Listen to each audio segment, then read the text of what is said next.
also, you know, another observation for the governments is that in the last ICANN meeting in Beijing, the governmental representatives missed gala dinner because they could not agree on the communique, and they had a night session until 1 o'clock in the morning. Yes. So I think that's insofar sometimes a burden to be a GAG member, and it's much more fun to be a member of the NCUC or in another community.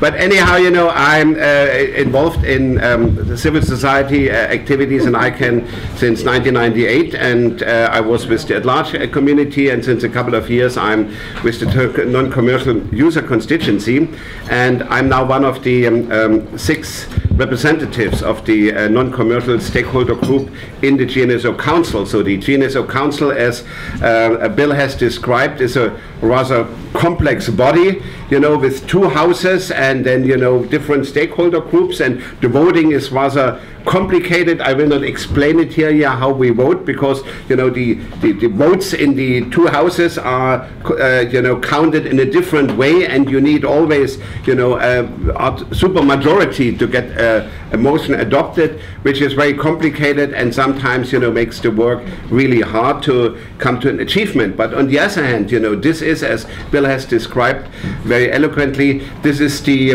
both the burden and the beauty of the multi-stakeholder process, because, you know, you have mechanism in the procedures which avoid capture by one group. So that means you have to work together, and you have to learn how to work together, you know, to achieve what you could say rough consensus. And certainly the interests and the values of the non-commercial stakeholder group and the non-commercial user constituency in particular, which represents more individuals and academics and other civil society activists, so are sometimes rather different from the values and interests of the business community or of the contracting house. And so this is really the field where you have a broad range of conflicts, but the controversies, you know, can be also a driving force for moving forward. So that means as long as all sides, you know, work in a spirit of, you know, we want to achieve something. And I think one big thing which, you know, was discussed in the GNSO Council and the GNSO supporting organization and all its constituencies in the last 10 years is this new GTLD program. And it looks very technical, and what new GTLD program, what does it mean? So has it something to do with the values and the core issues for civil society organizations which are fighting for rights of individual users, for human rights, you know, for development and all this? You know, I talk to a lot of people and say, okay, you know, this is so far away from what we are doing here on a day-to-day basis. So, and my answer is always, it is not. It is not. You know, as I explained to you in my lecture on Wednesday morning, the domain name system is the territory of the cyberspace. That means what you do with new GTLDs is you redistribute land. And that's a big issue for every internet user. So who gets the land? And then how you can use the land, and under which condition you can use the land. So these are issues which go very deep to the interests and the rights of each individual internet users. And if you ignore it, then you ignore your future, more or less, because then you are, you know, a system is fixed and you have to live according to the conditions which has been set by somebody else.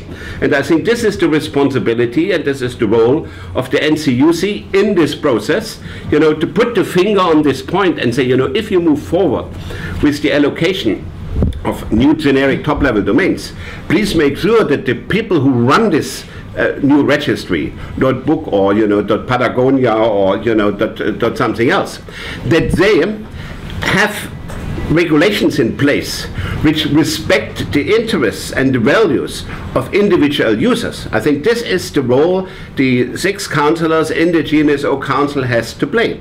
And there's a broad range of things. Bill mentioned that already, you know. Certainly for our constituency, human rights comes first.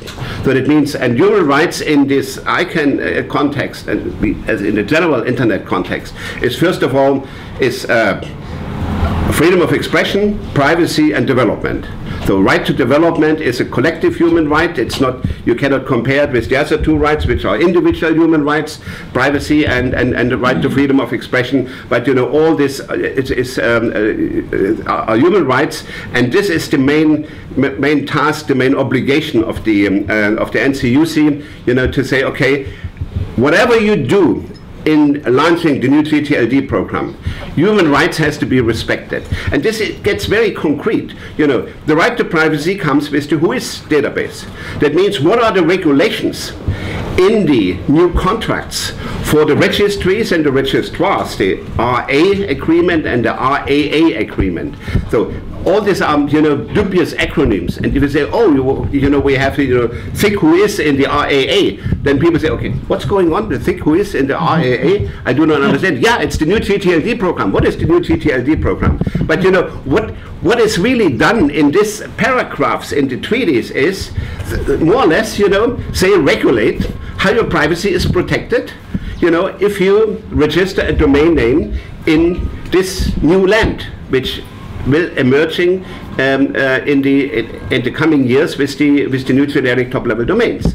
So, and the battle is here. Certainly, there are interests. Some governments have other ideas than other governments, and the private sector has, you know, other ideas than probably the users, and the business users have other interests than the non-commercial users. So that means there's a broad conflict. If I take only the conflict between the US government and their approach to privacy and the European governments and their approach to privacy. So the US government in the GAC is fighting for, you know, to keep WHOIS as open as possible so that everybody can access it.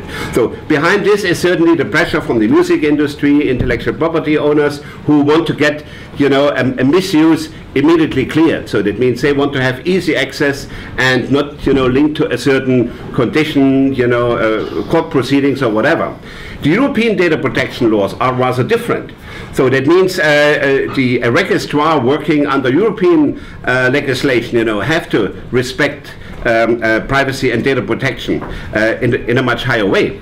And the problem came now to ICANN, you know, when the question, you know, we have one registrar accreditation agreement, and all registrars have to follow the same rules if it comes to his database.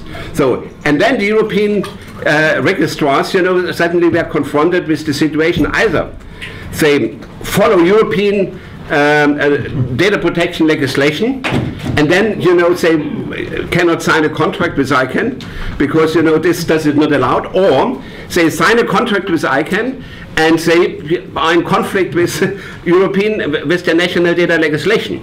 You know, the outcome of this was then that FADI and the ICANN board tried to maneuver a little bit with the governments and saying, okay, probably we can find a clause for a flexibility which would allow individual regulation for registrars, which was then criticized by the private registrars from the US, because would say, okay, then if European registrars offer a higher standard of data protection, probably this undermines competition and they will have a privilege in competition.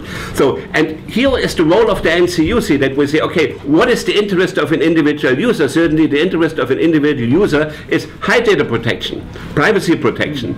And so when the letter came from the Article 29 working group of the European Commission, which made very clear that the European Commission, you know, is, you know, against, you know, a broad access to the WHOIS database. So we raised our voice, we supported the Article 29 working group letter, and we made very clear that it's the interest of the internet users that we have a high standard in data protection. So with all the 1,000 pages which has written around the WHOIS database, we are moving forward now slowly to a system, you know, which hopefully will at the end of the day satisfy not everything, but will be acceptable to a high degree for all users. Certainly it's not NCUC which writes the final version of the RAA. So that means we have to live with the interests of others. And so that's in the multi-stakeholder model. You have to find a compromise at the end of the day, or rough consensus, as I explained also on Wednesday morning. So, but what I want to make clear with this example is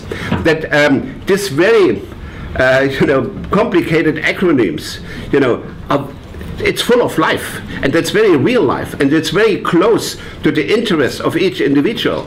That's why joining the NCUC means, okay, you're doing what for yourself and for your constituency, for your community at home, because these are very concrete things. The other thing, right to freedom of expression. It's similar, how we have a special working group now which is dealing, with should there be some names protected or not protected or not allowed or not. So it started with the with a proposal by the or with a request by the International Olympic Committee and the International Red Cross, that they said, okay, we would not allow that the words Olympic or Red Cross is used in a new generic top-level domain. So, and there was some rumor that behind this is the interest of the trademark community in the US, which does not like the program, and said, okay, if we get some exceptions for 2 organizations, then probably on the basis of this, we can have much more exceptions. And then, we come with a lot of special time. I'm running out of time. So, freedom of expression, that's a point for Joy. So I'm stopping here. Sorry for being too long. And yeah, Joy, I thank you that you interrupt me. Yes, unfortunately.